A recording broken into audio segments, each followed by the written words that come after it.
প্রকাশ ঘটবে, আমি রূহ প্রকাশিত হবে, রূহের কর্ম প্রকাশিত হবে। আমি যদি কারো ব্যাক সাইডে ফিঙ্গার মারতে ইচ্ছা করি, রূহ বলবে না না, তা করা যাবে না, কারণ রূহ আল্লাহর আদেশ, আল্লাহ হতে আগত।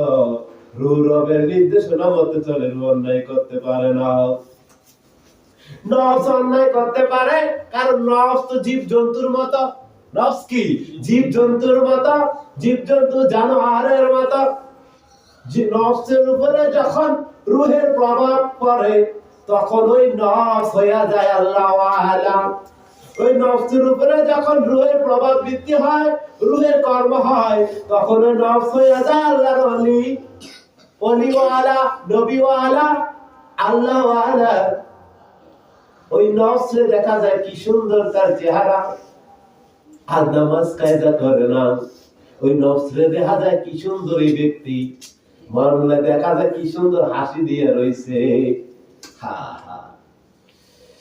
এই জন্য বলতে হবে নফসে চিনতে হইব। গানের ভাষা কয় রাত পোহালে পাখি বলে দেরে খায় দেরে খায়। এই পাখি হচ্ছে নফস, রাত পোহালে বলে দেরে খায় দেরে খায়। নফস কয় না না, নফসের রূহে কয় না না, খাওয়া যাবে না। রূহের খানা হচ্ছে উত্তম রিজিক, ইবাদত। রূহের খানা কি? উত্তম রিজিক, ইবাদত। মুসা নবী কয়, কে কইছে? মুসা নবী কয় আমার আল্লাহর কাছে আল্লাহ উত্তম রিজিক কি? মুসা নবী কইতেছে আল্লাহ, আপনি যদি বান্দা হইতেন তাহলে আপনি প্রভুর কাছে উত্তম রিজিক কি চাইতেন? আমার আল্লাহ কয় উত্তম রিজিক ইবাদত। বলতে দেহ নফস, ইবাদত করলে কি নফসে কিছু খায়? ইবাদত করলে কি নফসে শান্তি আসে? না, তৃপ্তি আসে। তখন আসসালাতু মারাজুল মুমিনিন, যখন মন দিয়ে আমি সালাত আদায় করি, তখন আমার রূহ, আমার আত্মা শীতলতা লাভ করে, শান্তি লাভ করে। যখন ইস্তিগফার করি, এই নফসের চোখের পানি পড়ে। যখন আমি মন দিয়ে ইস্তিগফার করি, অন্তর থেকে রূহ দিয়ে, তখন চোখ দিয়ে পানি বের হয়। যখন রূহ থাকে না, হাজারবার ইস্তিগফার করলেও একবার চোখ দিয়ে পানি আসে না। কিন্তু যখন রূহ থাকে, একবার ইস্তিগফার করলেই চোখ দিয়ে পানি আসে। সুবহানাল্লাহ ওয়া বিহামদিহি, সুবহানাল্লাহিল আযীম ওয়া বিহামদিহি, আস্তাগফিরুল্লাহ আস্তাগফিরুল্লাহ রাব্বি মিন কুল্লি যামবি ওয়া আতুবু ইলাইহি ওয়া লা হাওলা ওয়া লা কুওয়াতা ইল্লা বিল্লাহিল আলিয়্যিল আযীম। মন থেকে যখন পড়বেন, চোখে পানি টলমল করবে। কিন্তু হাজারবার যদি রূহকে বাদ দিয়ে বলেন, নফস হাজারবার বলে হবে না ইস্তিগফার। কারণ তওবার হাকিকত হচ্ছে থেমে যাওয়া। নফস তো থেমে যাওয়ার নয়, নফস শুধু বলে খাই খাই খাই। নফস কি বলে? খাই, যত দাও তত খাই, যত দাও তত খাই। খাইতে খাইতে পেট ফুলে যায়, টয়লেটে দৌড়াদৌড়ি করে, তারপরে নফস বলে খাই। রূহ বলে না, খাইলে নামাজে মন বসে না। রূহ বলে না, রোজা রাখো, দেহটা পরিশুদ্ধ করো, নফস পরিশুদ্ধ করো। তুমি নফসের উপরে আমি বসবো। ঘোড়াটা যদি পরিষ্কার হয়, ঘোড়ার বাহক সেখানে বসবে। সিটটা যদি পরিষ্কার হয়, ওইখানে আসন নিয়ে বসা যায়। অপরিষ্কার জায়গা কি বসা যায়? আমার নফস বোঝে না।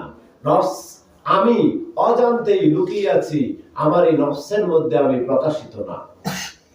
আমরা বলি এটা চাই ওটা চাই, প্রকৃত এই যে এত বড় দেহটা আল্লাহ দিছে, এটার মধ্যেই আমি প্রভাব বিস্তার করতে পারতেছি না।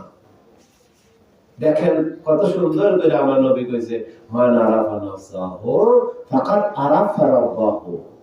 যে তার নফসকে চিনছে, সে তার রবের চিনছে। অর্থাৎ এই নফসটারে, এই দেহটারে, এটারে যদি পবিত্র করতে পারি, এটার মধ্যে আমার রূহ বিস্তার করবে, তখন আমি আমার রূহকে দেখবো। রূহকে যখন দেখবো, রূহ তো খালাকাল্লাহু আদম আলা সুরাতি, আল্লাহর সুরতে রূহ। একজন আমারে দেখলে আমি তারে দেখেছি। এই নফস জীবাত্মা, এটার মতো যে এটা হচ্ছে কারেন্ট জিন। খালি গৃহের মধ্যে অনেক সময় সাধকরা দেখে ফেলে, সেটা হচ্ছে কারেন্ট জিন। নফস জীবাত্মার মতো আত্মা, এটা হচ্ছে কারেন্ট জিন। আমারে দেখছি তারে দেখছি, এটা হচ্ছে শয়তান। কিন্তু রূহ, আমারে দেখছি তারে দেখছি, ওইটা হচ্ছে রব। মান আরাফা নাফসাহু ফাকাদ আরাফা রাব্বাহু। যখন রূহকে দেখবো তখন রবের দেখেছি। তো রূহ খালি চোখে দেখা যায় না, নফস খালি চোখে দেখা যায়। কারণ জিনরে যে কোনো সাধক দেখতে পারে, কিন্তু রূহ দেখা যায় না। অর্থাৎ নফসের মতোই কারণ জিন আমার সহচর যে জিন শয়তানটা, কিন্তু আমার রূহের মতোই তো আমার আল্লাহ। আল্লাহ নিজেই বলতেছেন খালাকাল্লাহু আদামা আলা সিরাতি। এইজন্য সাধক বলে যত আল্লাহ তত আল্লাহ, বোঝার ভুল। এখন বলবেন আল্লাহ তো এক, তুমি তো তত আল্লাহ না, এটা বোঝার জন্য। অর্থাৎ যত রূহ আছে তত রূহের মতো আল্লাহ, আল্লাহ কারো একার মতো না। আল্লাহ বহু রূপ, এইজন্য বহু রূপে আল্লাহ রূহ বানাইছে। কোন রূহ কারো মতো না। মানুষ যেমন কারো চেহারার মতো, তার নফস চেহারার মতো তার মতো কেউ নাই। একজনের সাথে একজনের মিলে না। জনক সন্তানটাও দেখবেন মিলে না। না যদি মিলে তাহলে মা বাবা চিনে কি হবে? অর্থাৎ ব্যতিক্রম আছে। ফিঙ্গারে যান, চোখের যান, দেখবেন মিলে না, বেমিল আছে। সারা জন্ম ভরা চেষ্টা করেন, পৃথিবীতে কোনো ব্যক্তির কারো সাথে ফিঙ্গারের মিলবে না, ছাপ মিলে না, ব্যতিক্রম আছে। জমজ আমরা বলি একই রকম দুজন, না, ব্যতিক্রম আছে। এই জন্য মানুষ কেউ কারো মতো না, আমার আল্লাহর মতো কেউ নেই। আমার কথা বুঝতে কষ্ট হয়? আবার কইেন না নয়ন বকির মুশরিক হয়ে গেছে, কাফের হয়ে গেছে, শিরক করছে আল্লাহর নামে। বোঝার ভুল হইব আপনার। আমি কিন্তু শিরক করি নাই। আমি বলতেছি দেখেন খালাকাল্লাহু আদামা আলা সূরাতি, আল্লাহ সূরাতে আদমরে বানাইছে। আদম আল্লাহর শরীক না। যেমন সূরা নিসার মধ্যে বলা হচ্ছে খালাকা মিনহা যাওজাহা, আদম হইতে হাওয়া, কিন্তু হাওয়া আদমের শরীক নয়। তেমনি আল্লাহর সূরাত আদম, আদম আল্লাহর শরীক না। আমার কথা বুঝতে পারতেছেন? এজন্য আত্মা নিয়ে বুঝতে হবে। আমরা রাজত্ব নিয়ে কত ফারাফারি করি না? ইতিহাস ঘাটলে দেখবেন বাদশা সন্তান বাদশাহী পাওয়ার জন্য বাদশাকে মেরে ফেলে। বাদশা তার রাজত্ব ধরে রাখার জন্য হুমকির মুখে পড়ে নিজের সন্তানের কাছে, সন্তান রাজ্য নিয়ে দেবে, বাদশা তার সন্তানকে মেরে ফেলে। রাজ্য এত লোভ, এত লালসা। রাজ্য নিয়ে যুদ্ধ হয়, বিশাল আকারে যুদ্ধ, হাজার হাজার লাখ লাখ মানুষ মারা যায়, রাজ্য দখল করে। কিন্তু নিজের এই দেহটা একটা রাজ্য, এখানে নিজে ক্ষমতা বিস্তার করার জন্য, এখানে রাজা হওয়ার জন্য কোনো যুদ্ধ নাই। দেখছেন নফসের এত চাহিদা। রব বলতেছে রব্বানা আতিনা ফিদ দুনিয়া হাসানাতাও ওয়া ফিল আখিরাতি হাসানাতাও।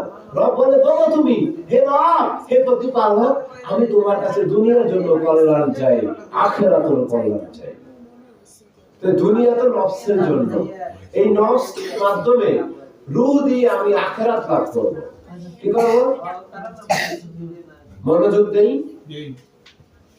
এই নফস আসন বানাইয়া, ঘোড়া যেমন আমার বাহন, ঘোড়া দিয়ে আমি আমার লক্ষ্যে পৌঁছি, রাস্তা পারাপার করি, ততরূপ এই দেহটা আমার ঘোড়ার মতো। এই ঘোড়াটা দিয়ে আমি রাস্তা পারাপার করব, লক্ষ্যে পৌঁছাবো। জীবন হায়াত, এই জীবনটা সাময়িক একটা সময়। এই সময়টার মাধ্যমে এই নফস, এই দেহটার মাধ্যমে, দেহটার ব্যবহার করিয়া আমি আমার রবের সান্নিধ্যে পৌঁছাবো। এটাই আমাদের মূল লক্ষ্য।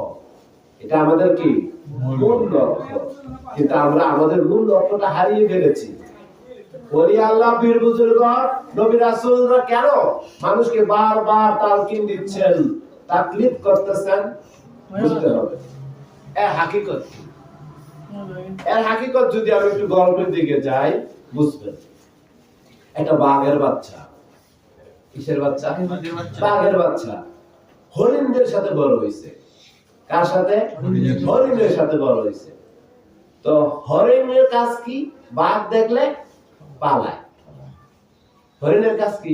বাঘ দেখলে পালায়। তো বাঘের বাচ্চা হরিণের সাথে বড় হয়েছে। এখন জঙ্গলে যখন বাঘাইয়ে, ওই বাঘের বাচ্চাটা সহ হরিণের সাথে পালায়। এখন ওই বাঘেরা যারা জানে আমি বাঘ, ওই বাঘটা যারা হরিণের সাথে, ওই বাঘটা জানে সে হরিণ, কারণ নিজেরা দেখে নাই। তখন ওই বাঘেরা একদিন কি করলো, না আজকে আমাদের কাজ হচ্ছে হরিণ শিকার করা না, আজকে হরিণের সাথে আমাদের যে জাতি ভাই আছে বাঘ, তাকে আমরা ধরবো, তার যাত্রা আমরা পরিচয় করিয়ে দেব। তো তারা কি করলো, আজকে বের দিল, এমন ভাবে বের দিছে, এমন ভাবে ব্যারিকেড দিছে যেন হরিণ গুলা পালাইতে পারে, কিন্তু বাঘ বাচ্চারা যেন বড় হয়েছে, তো এখন হরিণের সাথে বাঘ যেন পালাইতে না পারে। বাঘের বের দিছে, ধইরা বের দিয়া পুকুরে পার দিছে। দেখ বেটা, পানির ভিতরে দেখ, তাকা ওইদিকে, তুই তো আমাদের মতো, আমাদের ভাই। নবী রাসূল ওলি আল্লাহগণ বারবার মানুষকে বলতেছে, দেখো আমরা মানুষ, আমার দিকে তাকাও, মান আরাফা নাফসাহু ফাকাদ আরাফা রাব্বাহু।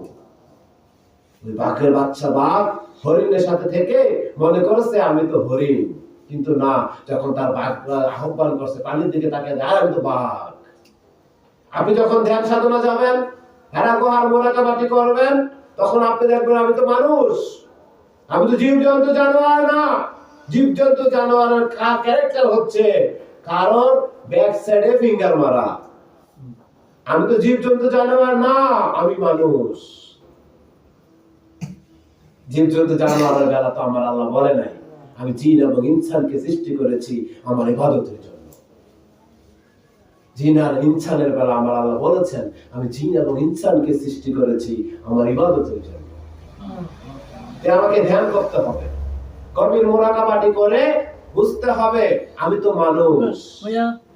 এজন্য ওলি আল্লাহ, পীর বুজুর্গ, নবী রাসূলগণ মুহাম্মদ সাল্লাল্লাহু আলাইহি ওয়াসাল্লাম হেরা গোয়া ধ্যান সাধনা দিয়ে বুঝাইছে, বাবা আমরা মানুষ, আমরা কি মানুষ। এখন আবার সাহেব কইেন না নন ফকির নবীর মানুষ কইছে, আর মানুষ তো আশরাফুল মাখলুক। মানুষ কি আশরাফুল মাখলুক। আমার নবী যদি মাখলুক আশরাফুল মাখলুক নবীরে কইলে কি দোষ আছে নি? বরং নবীরে মানুষ না কইলে ভুল হইব, নবীরে মানুষ না কইলে ভুল হইব। এত মানুষ দেখেন না রাস্তাঘাটে বাজারে, আমরা কেউ ডাইরেক্ট কই না, আমরা কইলে মনে কষ্ট যাইব। বাজারে দেখেন না এত মানুষ, এত মানুষ কিন্তু মানুষ না। পূর্ণমন্ত্রীর পরে একটা বাজার আছে শীতলাই, হ্যাঁ শীতলাই, ওইদিকে আমি আপনার 2006 সালে অথবা 7 সাল হইল মার্কেটিং এর কাজে জড়িত ছিলাম, ওখানে যাইতাম। আমি একদিন বাজার প্রায় সময় ওই লোকটা দেখতাম, লোকটা বস্ত্র ছাড়া উলঙ্গ অবস্থা হাঁটে। কি করে? উলঙ্গ অবস্থা হাঁটে। হঠাৎ একদিন দেখি, আমি গাড়ির মধ্যে বসে রয়েছি, হঠাৎ দেখি যে লোকটা একটা কাপড় দোকান থেকে কাপড় টান দিয়া গায়ে ভিতরে বের দিছে। তো দোকানদাররা সবাই চিনে এই লোকটা ভিক্ষা করে না, কিছু দিলেও খায় না, মন ছেলে খায়, নত হ্যাঁ নত হ্যাঁ চলে। তো কাপড় টান দিচ্ছে, তো সবাই কাকে কি করে দেখে, কাপড়টা বের দিয়ে রাখলো। কিছুক্ষণ পরে এই কাপড়টা দোকানদারে দিয়ে দিছে। আর সবাই ধরছে মামা ডাকে আর কি, তো মামা আমরা তো কিছু পরেন না, নগ্ন থাকেন, এই কাপড়টা এখন পরলেন কেন, আবার খুলে নিলেন কেন? কয়েকজন মানুষ এসেছিল বাজারে, তারে সামনে আমি কিভাবে নগ্ন থাকি? তোমরা তো সব জীবজন্তু জানোয়ার, তোমাদের সামনে নগ্ন কি আর বস্ত্র কি এলাকাকে দেখায়, তোমরা তো জানোয়ার, তোমরা এটাই দেখো, আমার ভিতরে কি সেটা দেখো না। তখন বললো আমাদেরকে দেখান, পাশে একটা কামারের ঘর, কুড়াল আসার সারা কুড়ালটা লইলো, ধরো এই দিক দিয়ে দেখো, কুড়ালে ছিদ্র দিয়া, ওই যে একটা মানুষ যা তার দিকে তাকাও। তো কুড়ালটা দিয়ে ওই মানুষের দিকে তাকাইছে, ওই মানুষটার গায়ে বস্ত্র আছে সব নগ্ন, এইটা মানুষ না, সব জীবজন্তু জানোয়ার, এই পোশাক পরলো এটি নগ্ন। আমার কথা বুঝতে পারছেন? তো যে মান আরাফা নাফসাহু ফাকাদ আরাফা রাব্বাহু, নিজের নফসকে চিনে নাই, নিজের